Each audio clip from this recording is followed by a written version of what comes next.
This Liberal government has granted a contract to a China-linked company to provide technology, anti-spying technology. But the issue is that the owner of this company is criminally accused of 21 different crimes in the United States of America linked to espionage itself. So how can the government possibly make the decision of hiring someone who is criminally accused of espionage in order to stop espionage in our police forces? The Honourable Minister for Public Services. Thank you, Mr. Speaker. We are aware of the concerns with regards to the RCMP contract with Sinclair Technologies, and our government is studying this. This company has solid experience in the matter.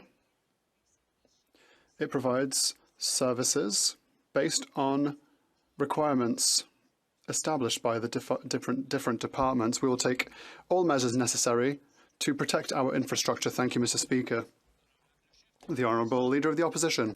Well, that answer was encrypted with bureaucraties. Maybe that would be a better way to protect our internal communications. But instead, the government came up with a different plan. What they've done is they've given a contract to a company that's supposed to protect the RCMP from eavesdropping, and that company is owned by another company that's charged with 21 espionage offenses in the United States of America. How on God's green earth did this government think it was a good idea to give a company accused of espionage the control of our anti-espionage technology? The Honourable Minister for Public Safety. Mr. Speaker, we put in place rigorous processes to screen for national security concerns when it comes to awarding contracts, Mr. Speaker, and I want to assure my colleague that we are looking very, very carefully at the way in which our independent public servants screen this particular contract. I share the member's concern. I think we can all agree that it's important to protect our national security, which is why we've cracked down on foreign funding, Mr. Speaker, which is why we struck 2 independent, nonpartisan panels to confirm the integrity of our democratic institutions, including our elections in 2019-21. What's the distinction? We did these things, the Conservatives did not. Mr. Speaker, just over a year ago, the government awarded a contract to Sinclair Technologies, a company partly owned by China, to secure the RCMP's communications and the privacy of the Prime Minister. This contract grants a Chinese government-owned company access to the RCMP's secret frequencies. This is like asking Dr. No to design James Bond's gadgets. It's so ridiculous and so irresponsible that we just can't believe it's true. Will the government cancel this contract immediately? The Honourable Minister for Public Safety. Mr. Speaker, we have already implemented a very rigorous process to protect ourselves from threats caused by foreign interference, and we are currently closely following the context of this contract. We will continue to make investments. We will continue to grant tools needed to the intelligence and security community to protect all of our institutions, including policing bodies. Thank you. The Honourable Member for Beauport-Limoilou. Mr. Speaker, with China's interference in political party financing, spying at Hydro-Quebec, the lab out in Winnipeg, the clandestine police stations, one would have thought that the RCMP would have actually started monitoring Chinese operations in Canada by now. Well, no. Now it's China that will be monitoring the RCMP's operations. 21 espionage charges in the US against this company, and the government does not even do a security check. The contract could have been given to a Boucherville company, but no. It's given to China instead of given to Quebec. Are they doing this on purpose? The Honourable Minister. Mr. Speaker, the government takes threats to Canada from interference very seriously. The RCMP has already acted with an update on a number of threats caused by foreign interference. But on this side of the House, we will continue to offer all the tools necessary for public safety, all tools necessary for intelligence bodies in order to protect all of our democratic institutions. Thank you very much. Should that contract be cancelled? Who's responsible for this? Yes, it should be cancelled, and Justin Trudeau is responsible. He's the head of government, and this is a government contract. Let's put this into perspective. This is a contract for anti-eavesdropping technology to be used by our police force that was awarded to a company whose owner is charged with 21 potential espionage crimes in the United States of America. I mean, it's almost something that you'd expect to be out of a spy novel, but characters in spy novels would never be that incompetent. So the Prime Minister has to take the responsibility for his own government, rather than trying to blame everyone else all the time, and explain why he put in place a system that allowed this contract to go ahead. The Rankin report, should the federal government, cancel this contract with Sinclair that's providing these radio parts to the RCMP? Should any contract being bid on by the federal government that has ownership with Chinese companies be banned until? So the first question is, yes, the contract has to be banned and reversed. And it is astonishing to me that Justin Trudeau's contracting system would have allowed a company whose parent owner in the United States is charged with 21 different espionage offenses to install technology on our police force's system in order to block espionage. And Justin Trudeau has to take personal responsibility rather than just blaming everyone else. And I think that we as a government, we as a country, should not allow countries and governments, government-owned enterprises that are known for espionage to sell technology that is related to our telecommunications in this country, because that raises risks of espionage and other security problems. Can I get you in English on that? The U.S. warned Canada 5 years ago about this company, and just now they're saying, oh, well, maybe we'll have to look into this. What does that tell you?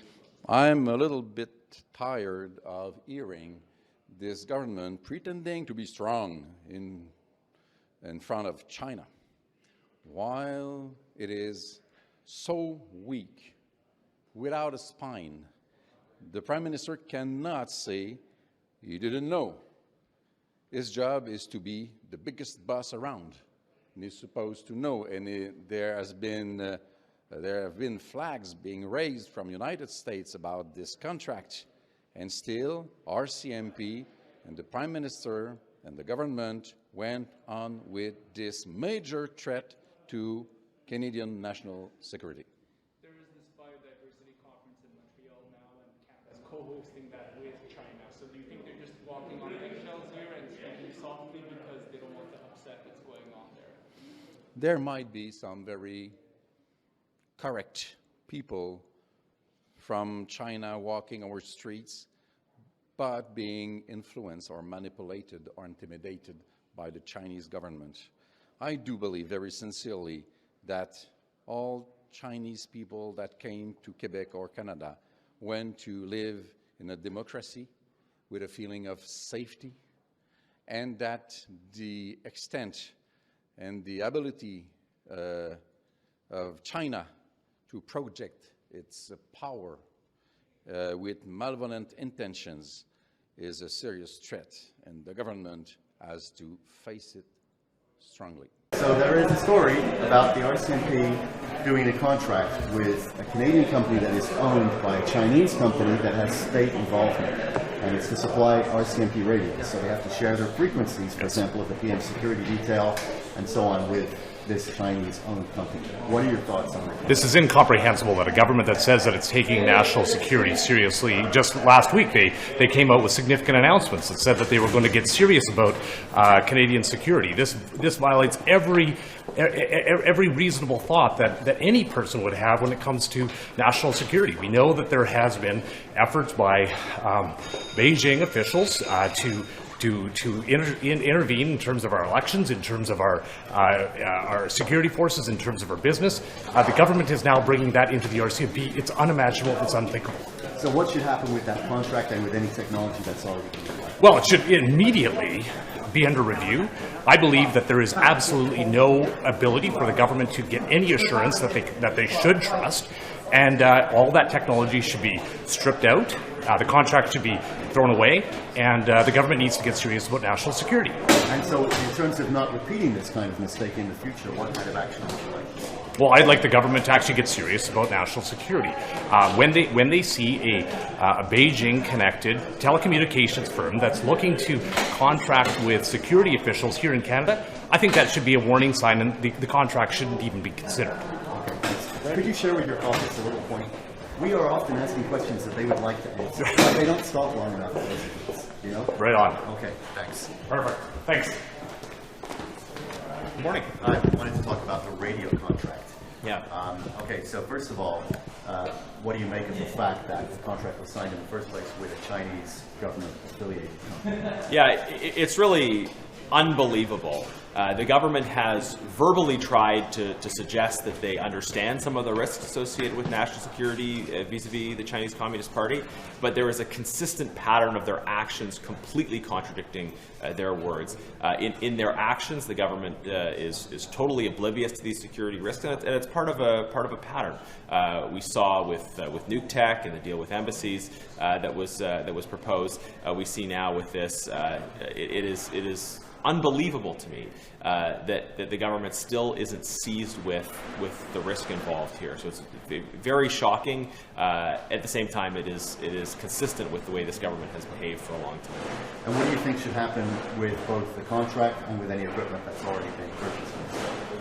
Well, I mean, first of all, this never should have happened, and I think the government now needs to undertake a review of where everything is at and what can be walked back. But our national security has to be paramount, and we have to be able to give RCMP the confidence that the equipment they're working with is secure. So clearly that there has to be an unraveling. The government has to undo any element that created risks, and they have to do a serious review of how this happened. But I'll say again, I mean, I'm very concerned about the pattern we've seen from this Liberal government, consistently showing capricious disregard for our national security, especially as it relates to the risks of foreign interference, and continuing to fail to be transparent around issues like which 11 candidates receive support from the Chinese government. So capricious disregard for our security and a lack of transparency. So you mentioned nuke tech, and I think in that contract, and I know in this one, there was no security requirement. There were no checks on that. What kind of a change would you like to see to break that pattern, or what kind of new rules do you think there should be to prevent this kind of contract? Yeah, it's just crazy in the world today, given all that we know, that these kinds of contracts would not have some kind of security review. So at a minimum, we need to have our security experts looking at any of these kinds of deals, certainly where there's Chinese state-owned companies or state-affiliated companies that are involved. Certainly, anytime we're dealing with sensitive equipment involving access to embassies, RCMP, border services, etc. We need to get serious about this stuff, finally.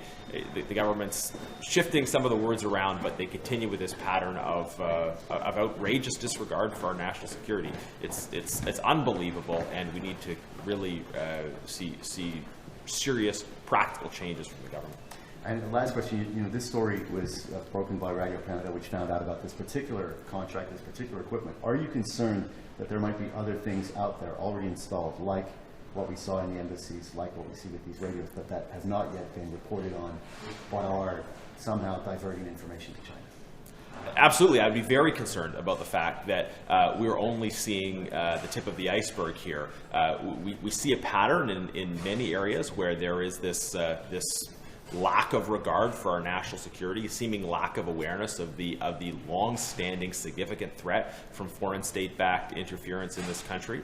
And if these are the elements that we're seeing because of work done by journalists and others, then there likely are elements that we're not seeing. And this is why we need a government that takes national security seriously, both when people are looking and when they're not looking.